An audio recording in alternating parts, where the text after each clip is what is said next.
So inshallah, we are going to have a 15-minute question and answer. The first question, which I should move this about now, is when the test we're struggling with has to do with fighting sins, how do we keep our connection with Allah strong even when we feel ashamed of ourselves? You know, the believer is between hope and fear. So the first thing is that we should always do our best to have hope in Allah subhanahu wa ta'ala. And fear, if it has a level of guilt, meaning I committed something, I committed a sin, I'm doing it repeatedly, I need help to get out of this sin, guilt leads us to repent. Guilt leads us to say, should motivate us to do better, but never shame. Shame is different. Shame says, I'm bad. I'm a horrible person. I'm not worthy. You're just a horrible person. You're so stupid. You can't do this. You never get it right. This actually is very damaging. And subhanAllah, Allah Ta'ala doesn't call us to shame. He calls us to have a fear of Allah subhanahu wa ta'ala. And this fear even is as a result of just that Allah is so merciful. He's so glorious. He's so magnificent. He's so forgiving. He's so oft returning that He didn't abandon me even while I was committing this action. He didn't abandon me. So if Allah didn't give up on me, I shouldn't give up on myself. So this is, part of it. And find a way that if there's a particular sin that you're committing, if you're committing it with a certain person or certain people, change them out. You need some new people. You need some new people, you need some new circumstances, you need a new hangout crew. And whatever you're doing, find an alternative. Meaning if this is something we get together, we do every Friday night, then every Friday night we need to do something else. And it needs to be something that you enjoy. Something that, you feel good about. Something you feel connected to. And usually that when we fall into certain sins, especially those that are repetitive, it's usually because there's something deeper inside that we're craving. So I'm a big believer in soul searching and finding out what is it that I'm deeply craving. For example, if it was alcohol or smoking weed or things like that, it's usually because, I just want to forget about my problems for a while. I want to check out.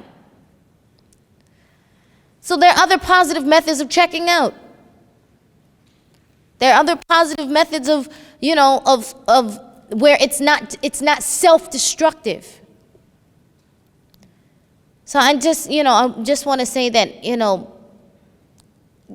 the other thing that Yasser Birjas, may Allah bless him forever and ennoble his face and raise his rank, when he was talking about like the akhirah, it's better, yes, it is as it relates to the akhirah in terms of Jannah, it's better, but also what's coming next is going to be better than this moment.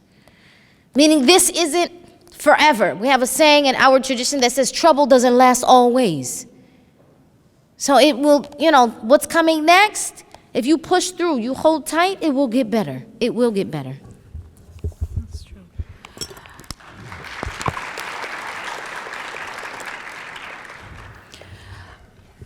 I'm just going to add one very practical thing you can do that will surprise you how effective it is.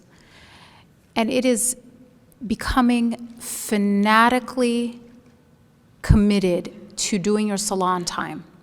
I promise you that one thing can conquer so many habits that you're trying to get out of. You will be surprised. You will surprise yourself. Rather than focus on the thing you're trying to stop doing, you set that aside for a second and you say, I'm just going to do one thing, which is I'm going to do every single one of my salahs, 5 salahs a day, on time, no matter what. And you just make that one commitment.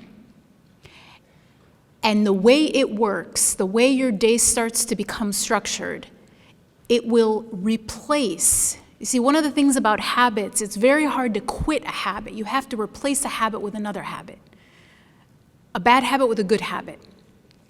And if you can just set that thing aside, you don't even have to initially focus on stopping it. You're just gonna say, I'm not gonna stop doing that. I'm just gonna start praying on time, no matter what, every single one of my 5 salah. You will find it more and more difficult. If you do that one thing, pray your salah on time, every single one of them, no matter what, you will make it will become more and more difficult to continue in the bad habit that you're struggling against.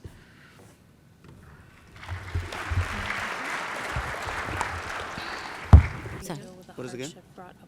The question again is, how do you deal with the hardship brought about you by a family member? How do you avoid feeling resentment?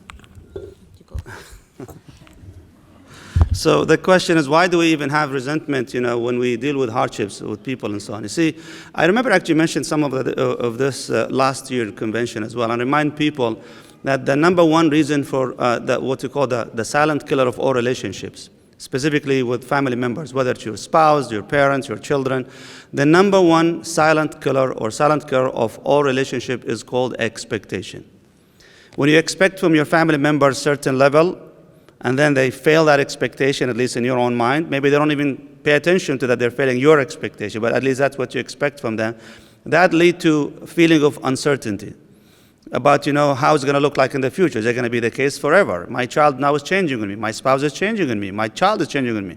So therefore, we have this expectation that leads to an anxiety because it's a self-defense mechanism that at some point, because we're not dealing with it properly, it leads to fear of the unknown, and that gets really scary, and people, they start feeling numb, and that's when we start closing completely and shutting down. That's when the resentment comes in. So resentment is one step before you start getting angry. And if you're getting angry, it's not a problem. I keep telling people when they come to me for counseling, I said, listen, they keep saying, I have anger issues. I said, anger is never an issue. No, you don't understand. It runs in the family. I don't believe that. Because anger is anger, and anger, Allah subhanahu wa ta'ala put anger as part of our, structure as human beings, it's a self-defense mechanism. Anger is only a siren. It's just a smoke that something wrong is happening. You need to dig deep down to see what are these uncertainties that we're dealing with leading to resentment. So if you see that resentment against your family members, then instead of worrying about being resentful, try to understand, how did they fail my expectation of them that I'm feeling resentful towards them? Maybe it's your fault. التمس لأخيك 70 عذرا. That's the meaning of find 70 excuses for your brothers and sisters. And if you couldn't find any, maybe you should blame yourself. That maybe I am putting them at a pedestal, putting them at an expectation that is not meant to be for them. Depends on the circumstances. That's very important. Wallahu alam.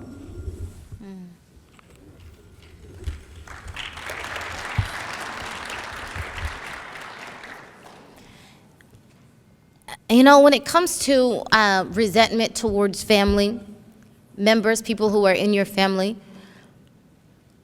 one, it happens. So let me say that, meaning breathe, that you're not the only one. It's not a matter that, I cannot, if you tell me a family that doesn't have problems, you're looking at a family of angels.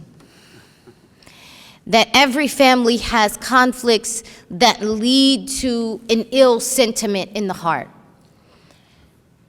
What is extremely important, though, is that we don't give up on each other. And not giving up on each other does require us to remove our expectations from someone, but also it requires us to continuously talk to them. Let me tell you what I mean.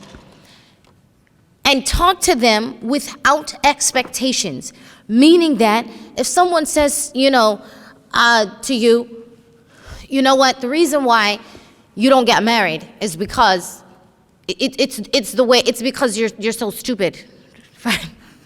Right? If you were smart, then more guys would come ask for your hand in marriage. Of course, naturally, this is going to create some feeling of resentment. However, I want us to speak to people, but to their heart.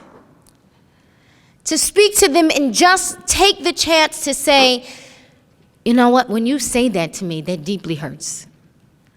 Or when you say that to me, it doesn't make me more intelligent. Or it actually doesn't make me more confident. It doesn't make me a better Muslim. It doesn't endear my heart toward you. Now, the part where you don't have expectations is people don't change overnight. So don't expect that immediately that's going to melt their heart. They're going to be like, oh, you're so right, Habibti, what was I thinking? I'm so sorry. That's not going to happen. Usually, it's not going to happen. Initially, you might get a reaction that's negative. And that might happen regularly. But I want, instead of speaking to their external self, speaking to their external demeanor, speaking to their outward behavior, just keep speaking to their heart. Just Bismillahir Rahmanir Rahim, just keep planting a seed in their heart. Don't make it long and drawn out. Don't, don't go, I hate when you do this. You always do this to me. No, just one thing. When you do that, it really deeply hurts me. That really doesn't make me feel better about our relationship. That doesn't make me a better person. When you speak to me that way, it doesn't make me smart. Just a small seed. Just each time when it happens. Eventually that person will begin to reflect on their behavior even if they don't do it in front of you.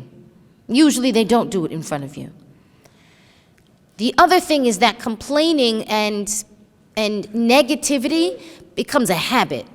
We become so used to doing it, especially with family members. Like we become so used to doing it with each other, that it just becomes like rote. It's just something we do. And so it takes a lot to stop. It takes time to stop complaining about each other. It takes time to stop, that bickering. And so, like we mentioned before, replace something negative with something positive.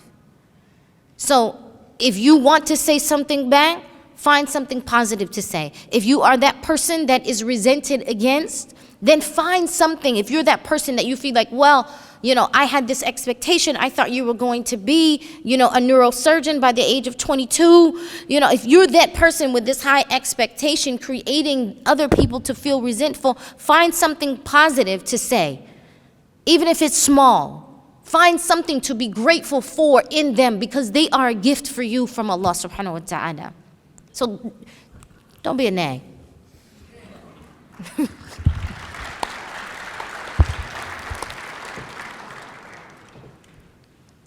Everything, of course, that was just said is, I 100% agree with and is completely correct. I do want to address, though, situation that might be beyond just, a simple dispute or an issue of, misunderstanding or miscommunication. In the case of a hardship brought upon by a family member that is in the form of abuse, physical, sexual, emotional, then, we have a completely different conversation. And I do want to address that because I think it's important that situation also be dealt with in some fashion. And I think that my other two panelists are actually much more qualified than I to do so. But very briefly, first of all, if you are going through a process like that, if you are going through a situation where a family member is abusing you, the first thing you need to know is it's not your fault. It's not your fault. It's not your fault. You didn't bring it upon you. This is not because anything wrong in you, even though they may be telling you that you are bringing it upon yourself. They are ill, they are sick, and they are justifying what they are doing to themselves and to you. Don't believe them. It's not your fault. The second thing you should know is your right to be safe supersedes all other things. Supersedes the idea of, respect for elders or things like you have to keep, relations with your relatives no matter what. You being safe from abuse supersedes everything else. So get to a situation where you are safe, where you are not in a situation where you can be abused. If it means not being alone with this person, you have to set boundaries and reach out for help. What keeps young people or people in a situation like that from reaching out for help is because of the first thing, they're ashamed. They think it's their fault. They think something they've done has brought it about. Break that sense of shame, reach out for help, and get safe from this situation. And then what do you do about resentment? There is a long healing process, and I'm not here to tell you it's easy. I'm not here to tell you it's quick. But through that healing process, at some point, you will let go of that anger. Not because that person is good, but because you deserve to free your heart from it. And you will know that Allah will take care of any abuser or anyone who has oppressed you in their own way. You resenting them is only hurting you. It's like taking poison because you're angry at someone else. So I'm not telling you it's easier, it's going to happen overnight, but eventually, letting go of that resentment and anger and getting healed is how you will make yourself whole again. And believe in a Lord who is just. Believe in the revenge taker. You're not the one who's going to take your revenge, and resenting them forever is hurting. It will eventually hurt you. It is natural to feel that way for a period of time, but the healing process will require you to let go of that eventually.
The session will begin shortly, but before we start, I just have a few announcements to make.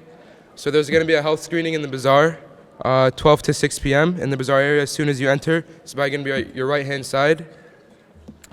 Meet us in rooms 105A, 105BC, and 105D at 5 p.m. for our Muslim professional network sessions, and then you see the app for more details. And then there's going to be expert attorneys at the convention.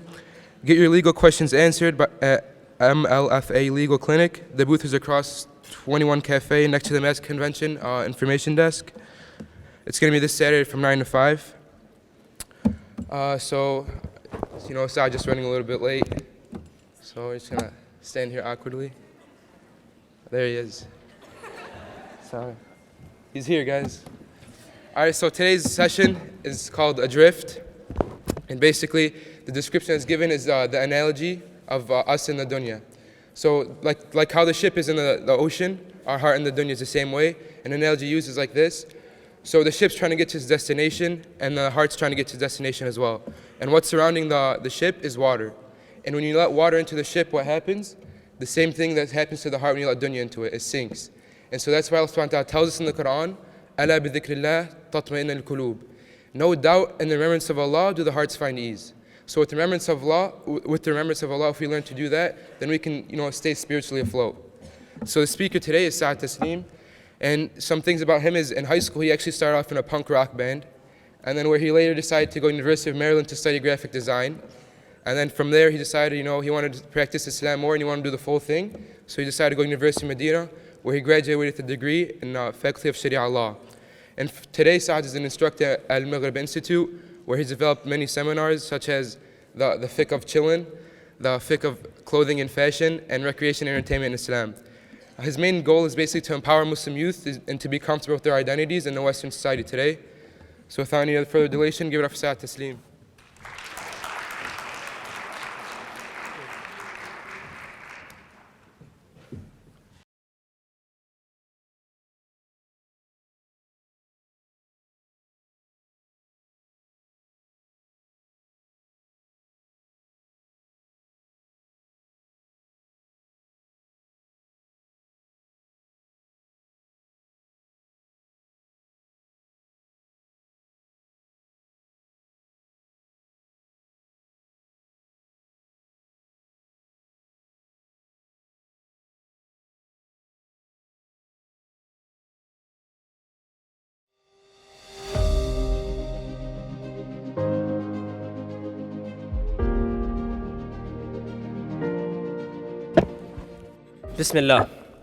بسم الله والحمد لله والصلاة والسلام على رسول الله وعلى آله وصحبه من والاه. اللهم لا علم لنا إلا ما علمتنا إنك أنت العليم الحكيم. اللهم علمنا ما ينفعنا وانفعنا بما علمتنا وزدنا علما يا رب العالمين. اللهم أرنا الحق حقا وارزقنا اتباعه وأرنا الباطل باطلا وارزقنا اجتنابه. والسلام عليكم ورحمة الله وبركاته. So today is what, Saturday? Today's Saturday? Yes? Okay. So Friday was the first day of the conference. I flew in Thursday night. Now, my Thursday schedule was actually quite tight because I had just come in from a previous convention that I was at in New Jersey. So I came in, and it's been a while, in terms of my fitness and workout schedule or whatever, when I travel, it just gets destroyed. So I came home, and I had pretty much a day. And so I decided that, I want to try and get one workout in before I head out. And I know at the convention, it's going to be almost impossible to head to the gym or whatever. So I go to my gym, and I'm on the Stairmaster, right? And I see someone who I thought I recognized. And that person is a friend of mine, someone who I've known for a few years now, actually. He's from my community. And he's been slowly kind of finding his way back to Islam and getting in touch with his spirituality and so on and so forth. But recently, he was diagnosed with cancer. And basically, I believe it was lung cancer, and actually the cancer is spread to other parts of his body, so it's not looking good at all. And he just recently got this news, I think just maybe a few weeks ago, if not two or 3 weeks ago. And so when I saw him in the gym, I was very surprised. And I was like, he's supposed to be at home, you know, and the reality is we don't know how much time he has, right? So, you know, I saw him walk by me, I messaged him, I'm like, Assalamu alaikum, and I saw him go like this, and I'm like, behind you, and then he turns around, I'm like, hey, you know.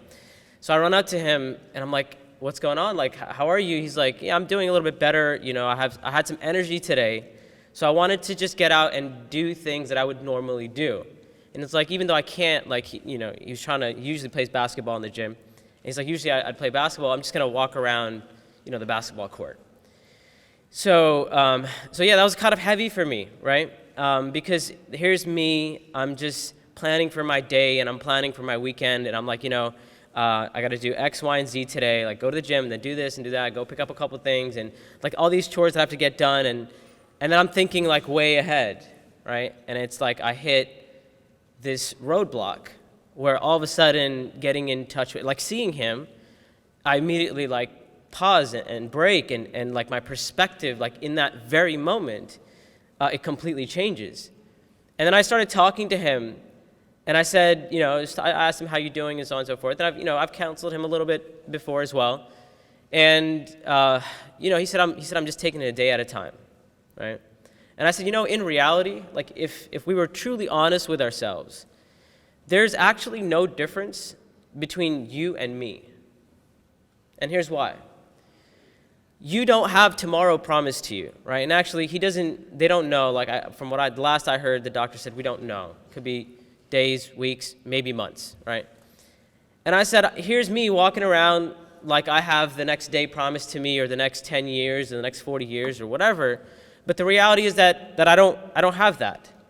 And the reality is that, you know, basically I have my time right now, and that's all that I can truly, truly guarantee.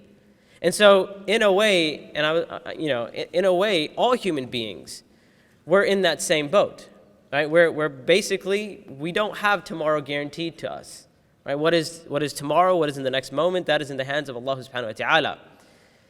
But we walk around like we've got, as I said, years promised to us, and sometimes we have this like, you know, this number in our mind, and for some of us it's like 80 or 90, or for some of us we don't even really think about it. We don't think about death, we don't think about the end of our life, and that's normal, because as human beings we tend to not address things that are difficult to address. Right? And for a good portion of my life, actually, I didn't think about death. And those of you who know my story, you know, I started practicing Islam in college, and actually took my shahada. I accepted Islam in college, even though I came from a technically Muslim family. And one of the things that led me to Islam, and before Islam, I actually went through a journey of just looking for the purpose of life. And, you know, I looked at other faiths, you know, Christianity.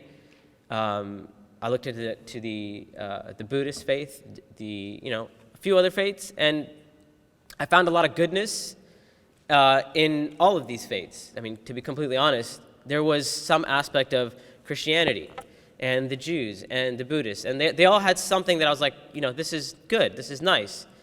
But there was always something missing. There's always something that wasn't there. And it's when I came to Islam, and I came to Islam with a very negative, from a very negative perspective, very negative point of view, because for me, you know, as a young person and who's grown up with parents who are, you know, technically Muslim, it was hard to accept the fact that they had the truth, or the truth was there in front of me my whole life, and I never accepted it. And I said, you know, obviously Islam cannot be the answer, and obviously, you know this as well. When you're young and during that age, you tend to rebel against the things that are familiar to you, right? So I know people who are in love with the Quran today, and they swear by the Quran and this and that, whatever, but growing up, they didn't want to memorize the Quran just because their parents were like forcing it on them, right? So it happens. So I came to Islam, and one of the things that, you know, led me to that point was, you know, I was going about my daily life, and people often ask me, did something happen in your life? Like, did you lose someone, or you know, did you have like a car crash, or like, usually that's those type of things that trigger something for someone to really like change their life. And I used to say, no, nothing that dramatic happened at all. As a matter of fact, it was just a very normal day, but it wasn't normal for me because that was the day that I started to ask myself the big questions in life. And one of those questions was, what is the purpose of my being here? And what am I supposed to do with my life? And how am I going to feel satisfied in my life? And how am I going to make sure, and actually this came from one of the psychology classes I was taking, we were talking about how many people at the end of their life, they experience a deep sense of dread because they've lived their whole life and they thought they knew what life was about, right? Going day to day, they were just doing whatever they had to do, and they thought that they had found happiness, or at least they thought they knew where happiness was. And so they were chasing that happiness. And then someone shows up on their deathbed, or they're told they just have a little bit of time to live, or you're about to die, and they look back at their life and they're overcome with a sense of dread. And it's very difficult because a person feels that they've dedicated their whole life to something that at this point, it doesn't mean anything to them. Right? And if we look at the day-to-day stuff that we do, subhanAllah, in context of not being alive anymore, it seems crazy that we would spend so much time even having an argument with someone, right? And I know whether it's online or otherwise, we spend so much time sometimes just trying to convince someone, and sometimes it's not even because we want them to understand it's just to prove them wrong, right? Just to have the upper hand. And if you look at it in context of how short our life actually is, it doesn't make sense. So once again, when I met this friend of mine and talking to him, one of the things that I discussed with him is I said, our early scholars, one of the things that they would say about life is that they would say your life is pretty much like you sitting here right now. Your life is 3 moments. It's the moment that passed, the moment that you're in, and the moment that's going to come. And so if you look at these 3 moments, the moment that passed, well, it's gone. You can't do anything about it. You don't have control over it. Whatever happened, happened. Whatever you did, it's gone. Khalas, you cannot change the past. And then there's the moment you're in, and then there's the moment that's going to come. Well, the moment that's going to come, we don't have a guarantee that we're going to have that moment. Right? So people who live their life always worried about the next moment, well, how can you worry about something that may not even ever occur? And then there's the moment that you're in. And that is a moment that you really, truly have control over. And so how sometimes people say, just live in the moment? Part of that, yeah, I get it. If it's used in an irresponsible way, right? YOLO, I get it. It's not cool. But when I spoke to my friend and he said, I'm just living day by day. This is the day that I have. And it made so much sense to me. And I said, me too. This is the day that I have as well. And so what am I doing with my day to make sure that I'm not only keeping myself in this life fulfilled and I feel like I'm fulfilling the purpose of my life, but also preparing for the afterlife. And that's why, subhanAllah, it's very amazing that when we start competing for this dunya, we can just get caught up in it. And it can seem like an endless battle. Whatever aspect of this dunya we're competing in. And I often tell people, and people don't like to hear this, and sometimes people even get offended by the statement, but I always say, you compete for this dunya and you're always going to end up short. Right? There's always going to be someone, if it's about looks, there's always going to be someone better looking than you. If it's about popularity and fame, well, there's always going to be somebody more popular than you, somebody more famous. If it's about having people respect you and know you, well, there's always going to be someone else, right? You can think that you've achieved what you have to achieve from this life, and there's always going to be someone else who comes, and then you're like, I wish I had that, right? And that's why people who have a lot of wealth, for example, what do they spend their life doing? There's no point in their life where they're like, okay, now I'm done. Right? I've made enough money that I want to make. And like I said, we all have this life in our mind, right? This perfect life. Especially a lot of young people, they're like, I just need X, Y, and Z. And I often say someone says, I just need to get married, make sure I'm making, $200,000 or $300,000 a year. I have 2.5 kids. I have a Bentley and whatever. This is my ideal life. Oh, and my wife, she's got to be hot, right? Supermodel, but also hijabi, right? Or I got to marry a brother, who's, really on his deen or whatever, mashallah, has a nice beard, like a hipster type beard, and also he's got a six-pack or whatever it is, right? So it's this life that we have in mind, and then what we don't realize is that that's a fantasy. And the problem with fantasies is that fantasies are constantly changing, right? What happens when somebody does attain that life? When they do get that perfect life that they imagined? Well, what happens is, if they thought it is that particular life that's going to make them feel happy, that's going to make them feel fulfilled, and maybe that hole in their soul that they're trying to fill with that fantasy life, or what some people call that spiritual hole, or that spiritual darkness that looms over a lot of us. If we buy into the fact that, it's that fantasy life, like if I just had that life, like everything will be fine, well, on that journey, you may be okay, because you're still reaching towards something. But sometimes people achieving that dream of theirs, or their fantasy, is the worst thing for them. Because once they get there, they realize that's not the answer. And that makes that hole, that spiritual void, that spiritual darkness, it makes it even darker, or makes that hole even larger. And that's why people will, at that point, usually, we see it happen over and over again.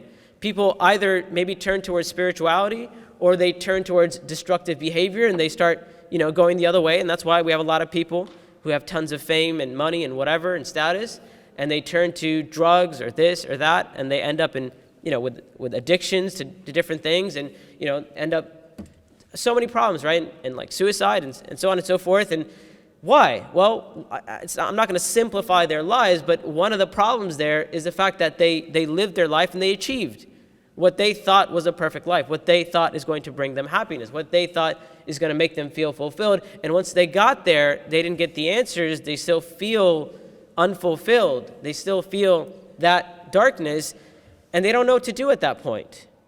And so maybe like drugs will numb that feeling, and drugs do. They numb that feeling for a certain amount of time, right? And then that feeling is not numb anymore. And so you take more drugs, and you take more drugs until you get addicted, and until you reach a point, may Allah subhanahu wa ta'ala protect us, where it's like, what's the point of living anyway, right? May Allah subhanahu wa ta'ala protect us. And so it's when we talk about this journey and this life that we have, we think we have it under control. And the reality is that no one has it under control. The reality is that we need the assistance and support of Allah subhanahu wa ta'ala. And oftentimes, when we talk, like when I talk about this topic, when I talk about death, when I talk about how life is fleeting, and we talk about how we don't have a guarantee on the moments that come ahead of us, I often get accused of being morbid, or people, accuse Muslims of being morbid, right? Like Muslims are so morbid, you're always talking about death and so on and so forth, right? And actually, the Prophet ﷺ, he encouraged us to remember death. He said, أَكْثِرُ مِنْ ذِكْرِ حَادِمِ اللَّذَّاتِ. He said, increase in remembering the destroyer of desires. And the desires that he's talking about here is not all desires. He's talking about those desires that are destructive to our lives or destructive to our spirituality, right? So, Prophet ﷺ said, increase in remembering that which destroys one's desires. He said, al-maut, right? Death. So you often hear people saying that, Muslims are so morbid, or like we're always talking about death, and that's not actually true.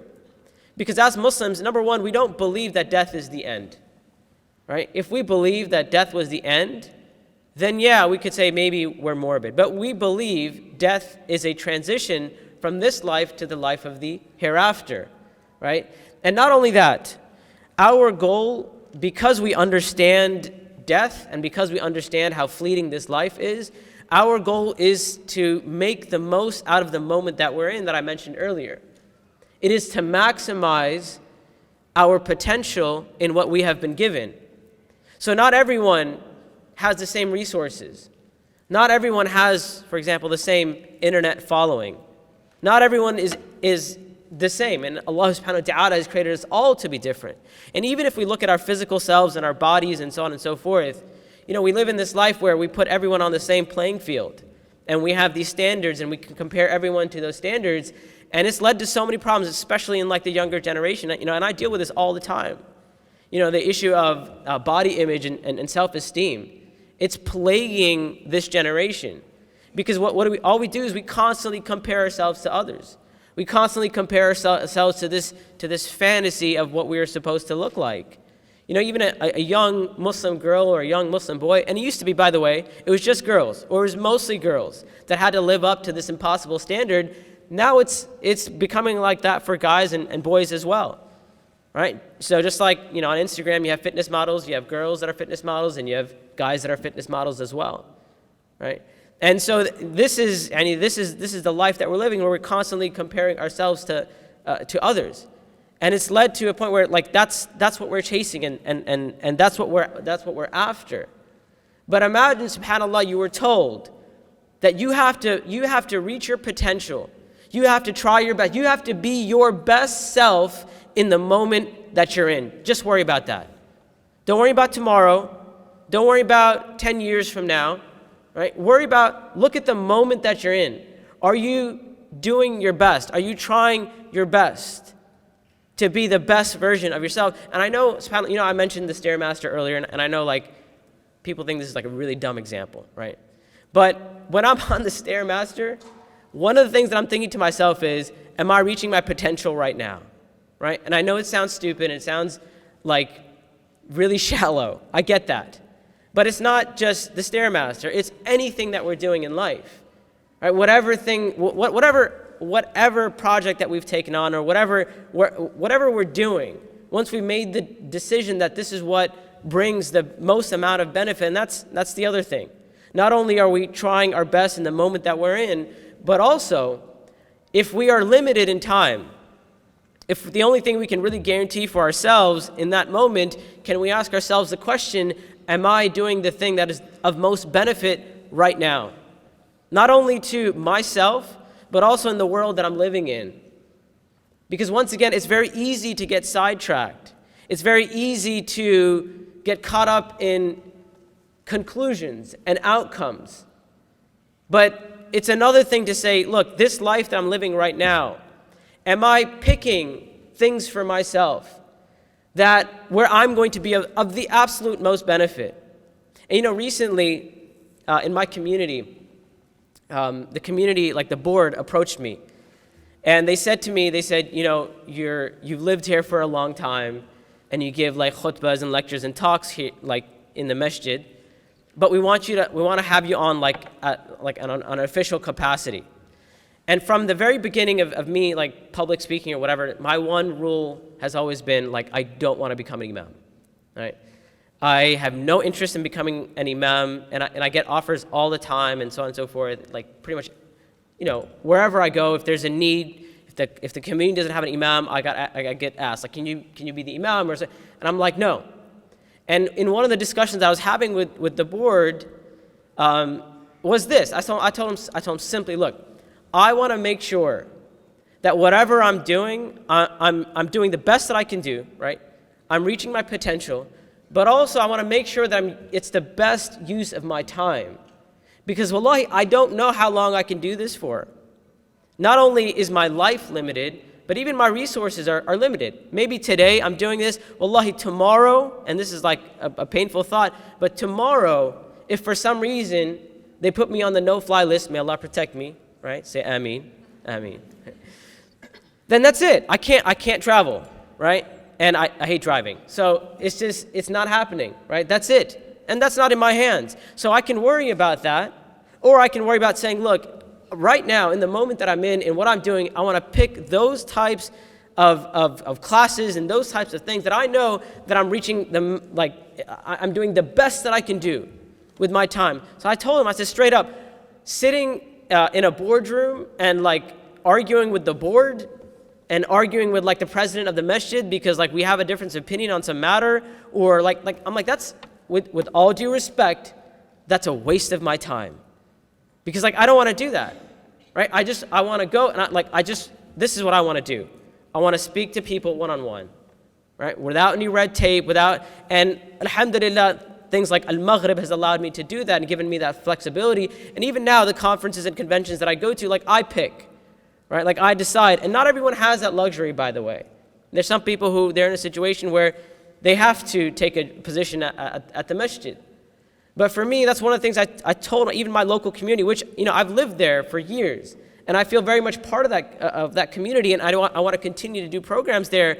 But that's one of my things. Like right now, I have the flexibility to pretty much say, hey, I'm available at this time. Is there an availability in the masjid? They say yes. I say, okay, I want to talk about this. I want to speak about this matter. I want to give a khutbah. Like, that's it. And I had another thought about this matter, subhanAllah. And that is, I really thought to myself, especially after talking to my friend 2 days ago.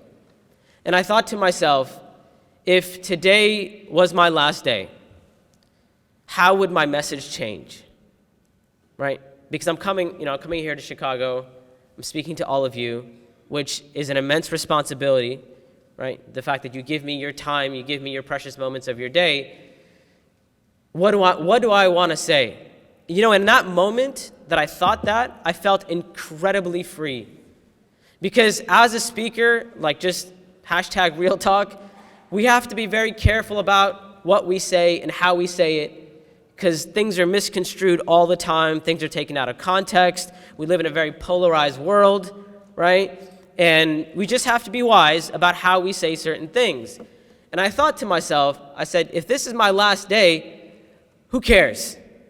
Right? Who cares? I'm going to say what I believe to be the absolute truth and what I believe people need to hear, regardless of how many people, right, may take it in the wrong way. And yes, it's not that it's a license to offend people, because I think offending people is problematic in the sense that it goes against the message.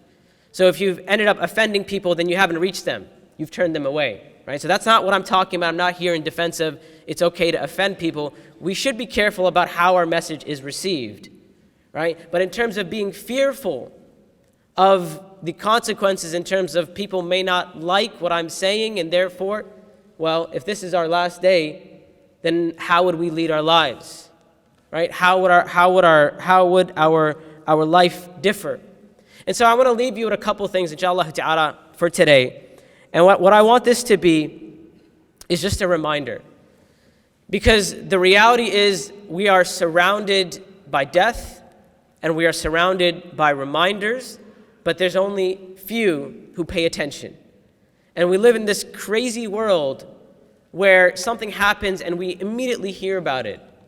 And in a way it's good because it's a reminder, but in a way it's bad because we've become so desensitized. Right? When we're constantly looking at death and we're constantly looking at destruction and we're constantly looking at those who are suffering, well, at some point we get desensitized. So one of the pieces of advice that I'm going to give you may seem counterintuitive, and that is to turn off the news and really be selective of how much media you expose yourself to, how much news you expose yourself to. Because if you're constantly looking at streams and streams and streams of death and destruction, that yes, it should move us, but wallahi, I have been at like Islamic relief fundraisers where they are literally interviewing women who the day before saw, this woman who the day before she saw her husband killed right in front of her eyes, and the day before she was also raped, and the day before her young boys were killed as well. And now she's sitting by herself with her daughter, her newborn daughter, and she's just been through that experience. And wallahi, the brother's interviewing her, and the brother can't speak because he can't hold back his tears. And I look out, and I see a room full of people, like half of them are like texting and this and that, whatever. And look, I get it, right? I'm okay with people like being on their phones or whatever. And half of them are just disconnected, and it hurt. Wallahi, it hurt. Like, what has happened to our humanity? What has happened to our sense of empathy that we can witness something like this? Like, it doesn't get more real than that. Right? It does. Wallahi, it doesn't get more real than that. And if we see that stuff and it doesn't have an effect on us, there's something wrong. We've just hidden away, right? And when a calamity comes upon us, one of the first things, the 5 stages of grief, one of the first stages is denial. And I feel like as a world, and that's a convenient stage, right? That's one of the first things we do, we deny it, right? I'm not saying we deny what's happening, but on a subconscious level, we're like, if I don't think about it, it's not happening. And this really hit me when somebody was like, hey, check out this video. And I was like, dude, I don't want to see it. And then I asked myself, I said, why am I saying that? It's because that means I have to think about it. And that means I have to think about that child that is suffering. And then I have to think about their family. And I have to think about their whole world. Right? And then I thought to myself, am I denying myself the ability to empathize? And that is problematic. Wallahi, that is problematic. So what I'm saying here is be careful of how much you expose yourself to, but we should be exposed. And that is why the Prophet ﷺ said, increase in remembering the destroyer of desires, and as he said, that which connects you to Allah subhanahu wa ta'ala. And really, that is our connection, right? So the connection to the afterlife is our death. So once death becomes real to us, then we will be able to connect with that afterlife. And like I said, it's not about giving up on this life. And oftentimes people quote the hadith of the traveler, right? Kun fi dunya ka'annaka 'abir as-sabil, like be in this life as if you're just like a passing traveler. And sometimes people take from that you're supposed to not care about this world, right? Like, oh, I could die tomorrow. What's the point of anything? And actually, when I started practicing Islam, some people actually told me that. Right? They're like, why do you even bother? Like, why do you care about the way you dress or the way you look or this or that? Or what, like, why do you care about what people think of you? And because you could die tomorrow. Well, that's not how we're supposed to live our lives as a Muslim. As I said, death only means that we make the most of the moments that we are in, that we try our best. And I think it was yesterday in this same room, I believe, I mentioned the hadith of the person, the Prophet said that if the hour approaches and you have in your hand the ability to plant a tree, you should plant the tree. Well, that is an analogy for life. If we have the ability to do even a little bit of good, then we should do it. Even a tiny amount of good, that we are able to do it, because wallahi, tomorrow is not promised. And in another session, I was talking about, it was here actually, I was talking about sincerity. And how we don't know, wallahi, we don't know what deed of ours could be that one deed that takes us to paradise. And we all know the hadith of the woman who gave water to a thirsty dog, right? And everybody knows what her profession was, right? She was a prostitute. And that hadith is so amazing for the very fact that regardless of a person's level of religiosity, most people would say, yeah, being a prostitute, yeah, you made some bad life choices, right? Like that's not, like even someone who's not, even someone who doesn't even believe in God may say, well, yeah, that's not the best thing to do. Or like morally, there's a lot of problems there. So this type of person that, normally we would look at a person like that and we would immediately make a million judgments about her. We would shame her. And imagine, subhanAllah, a woman walks into our community and we know that she's a prostitute and she wants to come in the masjid and pray. How would we treat her? Right? I'm not saying she made tawbah and she gave up the life or what. No. She's like, yeah, this is what I do for a living. Or I work at the strip club, right? And I want to come pray with you. How would we react? Because we would make 1,000 judgments about her. This is the type of woman that the Prophet ﷺ told us, because of one sincere action she did for the sake of Allah subhanahu wa ta'ala. And what was that action? Did she save someone's life? No. There was a dog who was thirsty.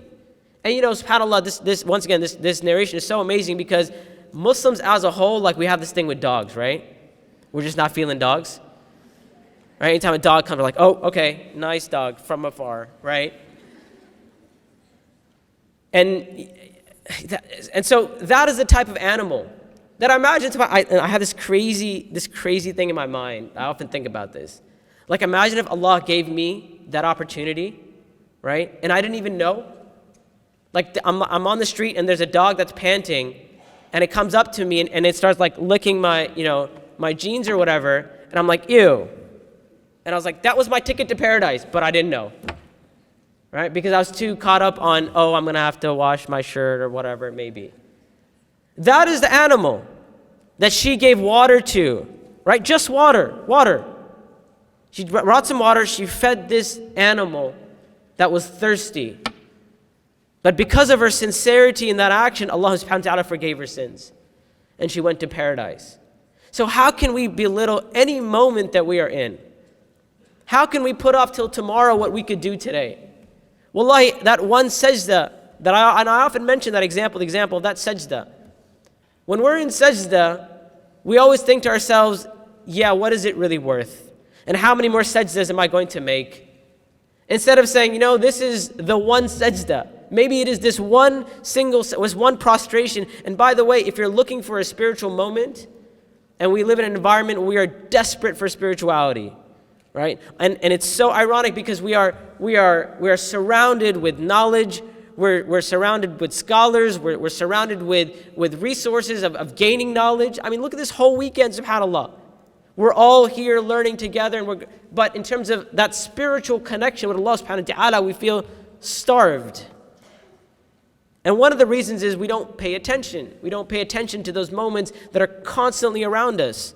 One of the most powerful spiritual experiences is the experience of putting your forehead, the highest part of your body, the most noble part of your body, and putting it on the ground, even if it's dirty, right? That's why, like sajjada or not, janamaz or not, doesn't matter, right? Even if it's dirty, and the companions, they would make sajda on dirt. Their masjid didn't have carpets and, this nice foam and things like that. And their salah wasn't just like, oh, this feels so comfy. Like, that's not how they prayed, right? They put their foreheads on the dirt. They humiliated them. They humbled themselves to Allah subhanahu wa ta'ala. And in that moment, they felt like this is the most humble physical position that a human being can be in. With their forehead to the ground. And wallahi, we don't do it for anyone other than Allah subhanahu wa ta'ala. Right? Forehead to the ground, pouring our heart out to the one who is the Most High. If we really, really thought about that, then that would be an extremely powerful spiritual moment. Likewise, a funeral. When the companions of the Prophet ﷺ, when they would be carrying the body out to a funeral, people would say that for long periods of time, we would hear nothing, no words, no one saying anything except tears and crying.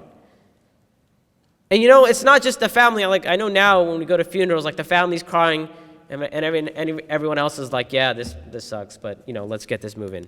Right, I got to get back to work, whatever, this funeral's taking way too long.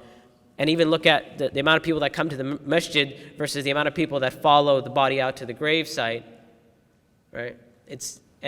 The way we treat death, once again, because we've become so desensitized, is very different.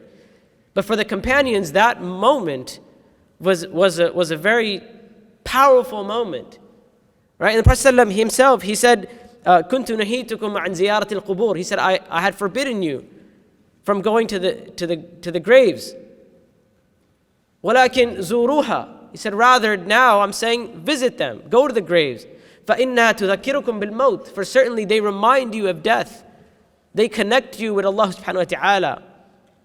Right? And that's what death is supposed to be. That is understanding that our life is fleeting, that it's short. It's supposed to be an avenue for us to return to Allah subhanahu wa ta'ala. Right? And in the end, this serves as a reminder because wallahi, we need reminders. And that's why when I get asked to give a talk like this, and this is I've given a talk like this over a dozen times, I always get very happy. And I know we've all heard a talk on death and so on and so forth, but we need reminders. Right? And that's my third point. So number one, look for those powerful spiritual moments to reconnect with Allah subhanahu wa ta'ala. Think about how your life is just moments. Number two, visit the graves and attend funerals. And number three, my brothers and sisters, is the very fact that we need people around us to help remind us. Right? We need people around us who will be like, you know what, something bad happened or whatever. They'll say, look, this is, how crazy is it that we are actually witnessing this? Because there's often people that we keep around us, and it's a comfortable feeling that they're around us because they help us forget, or they help us not think about what is actually happening, right? And even subhanAllah, I know these days, what is it, the Daily Show with Trevor Noah? You know what I'm talking about? I mean, it's cool that they talk about serious things in a comedic way, but a lot of times the topics that are being discussed on the Daily Show, part of it, I don't understand it. Because they had a segment, alhamdulillah, they had a segment on the Muslims in Burma and the genocide that is taking place, but it was like peppered with jokes and things like that. And I get it. I get the point of it, right? It's so the people as a whole, people who normally wouldn't watch something like that would watch it and be educated, fine. But as a Muslim, right, we have to be at a higher level than that. It's, jokes are fine and jokes have a place, and even to joke is sunnah. I taught a whole class on, laughing and joking and so on and so forth. But there's a time and place, and one of the etiquettes of joking is that there's a time and place. And there's a time and place to be reminded, right? There's a time and place where we do get serious. The companions of the Prophet ﷺ, there's a narration about them, one of my favorite narrations. It mentions that in the masjid of the Prophet ﷺ, not any masjid, in the masjid of the Prophet ﷺ, the second holiest place on earth, I believe it's mentioned in Sahih Muslim, he said, the narrator says, the companions were running around and smacking each other with melon rinds, right? So they didn't have like Nerf guns and stuff, right? So they would just take melon rinds, and they're running around like pop, pop, right? These are grown men. That's the type of playful nature that they had. And then in the same narration, it says, however, when the matter became serious, then they were serious, right? Meaning there's a time for this, and there's a sa'atan wa sa'a. There's an hour for this and an hour for this, right? It's that other hour that we have a problem with usually. The hour when it's time to become serious, when it's time to contemplate. So keep people around you and ask yourselves, if you don't have people around you that remind you of the reality of this life and the fleeting nature of this life, then maybe you need to be that person. And I'm not saying you walk around and just be like, remember you're going to die, remember you're going to die. That's not what I'm saying. I'm saying everything has a time and place. And so when those reminders come, when we see a calamity happen, or we see a death in the community or a family or whatever it may be, that we can be that person that can be like, this could have been us, right? We don't know, this could have been us, to remind us of this is life, right? And that is why Allah subhanahu wa ta'ala said, ذَكِّرْ فَإِنَّ ذِكْرَ تَنْفَعُ الْمُؤْمِنِينَ. Right? We're not perfect. We're not always going to be, fully understanding of the reality of this life. And that's why we all need reminders. And I ask Allah subhanahu wa ta'ala that this session served as a reminder, first of all, for myself and for all of you as well. Subhanaka Allahumma wa bihamdik. Ashhadu an la ilaha illa ant. Astaghfiruka wa atubu ilaik.